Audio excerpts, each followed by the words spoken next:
Kei te whanganui ātara, tētahi tira whakawā e wānanga ana i te amuamu ōkawa mō Hone Harawira. No te haora kua taha atu nei i tīmata i te hui, i Wainganui i te kai whakapae matua i te Ururoa Flavel, te māngai mo te tai tokerau a Hone Harawira me te tira whakawā. Nā, me whakawhiti atu tātou i naia nei kia Jasmine Pearson. Jasmine. Kai roto i te hōtera kai muri ia hau ko ngā mema o te tira kai whakawā, te kai whakapai nāna nei te amuamu ōkawa i whakatakoto a te Ururoa Flavel me te kaupapa o taua amuamu a Hone Harawira. Nā ko te tikanga kia tīmata tēnei hui i te toru karaka, engari i tā mātau tainga mai ki konei, i konei ke a Peter Sharples a Tariana Turia rātau ko te kai whakapai a te Ururoa Flavel. Me te āhua nei, rua haora rātau e hui tahi ana i mua i te tainga mai a Hone Harawira.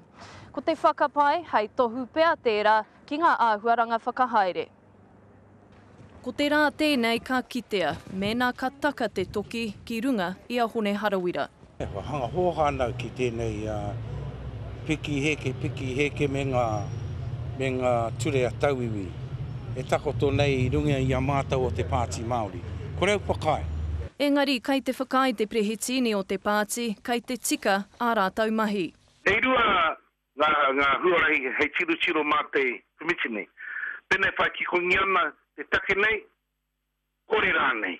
Ko te perehitini tuarua o te pāti a te Orohi Paul, te hea mana o te komiti whakawā, kai tōna taha ko Lindsay Paku, rātau ko Donna Gardner, ko Ken Mayer me Matu Dixon. Ko Patu Hōhepa rāua ko te ao Tuhirangi Hale, ngā kaumātua. Tērā taku hōhai. Me haere mata ki te marae, reira ngā kaumātua ngā kuia i reira te kaupapa tūturu. He aha mātau. He kaupapa Pākehā Pāti, he kaupapa Māori Pāti rāna. Kaore a te Ururoa Flavel i wātea ki te whakautu i a mātau pātai i te rangi nei.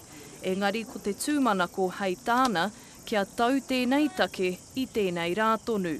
Engari te āhua nei e kore. Mutu ana tērā, ka whakarite mai te hanga tā rātau pūrongo, me tai mai kia i mua i te paraire. Hei tā Hone Harawira kei te mātau te wairua i Wainganui i aia me te Ururoa Flavel i tēnei wā. Engari ko te tūmanako kia mahana ke atu a tōna wā. Nō reira, Jasmine, i pēhea a Hone Harawira i mua i te hui? I tai mai rāua ko tōna huaranga tira, nā ki te pātai atu mātau ki aia ka pēhea tēnei hui e whakatau, ko tana kōrero he tīmatanga tēnei, he hiko i roa kai mua i te aroaro. Ko tai ake etahi kai tautoko i a Hone Harawira ki kona mo te hui nei? Āhua rua te kaunga kai tautoko i kona i tōnga tainga mai, me wārātau kōrero e āhua pēnei ana kia kawe aro atu ki te pirimia kia John Key, engari kia aro kē mai kia Hone Harawira. Me te aha, Jasmine, ki o whakaaro ka tau pēhea tēnei take, ka tau rānei ia a tēnei pōtonu nei? Scotty, e toru wiki tēnei take e whakawehewehe ana i te pāti Māori, me tā rātau tūmanako kia tutuki wawe ai tēnei take. Engari, kei a Hone Harawira rāua ko te Ururoa Flavel te tikanga mō tēnā i tēnei wā. Nā, ko te kōrero whakamutunga kei te tira whakawā tēnā, me te aha, me puta tā rātau pūrongo ki te kaunihera a motu a te pāti Māori i mua i te praere. Tēnā koe, Jasmine, moena whakamarama Jasmine Pearson e te iwi i te whanganui ātara.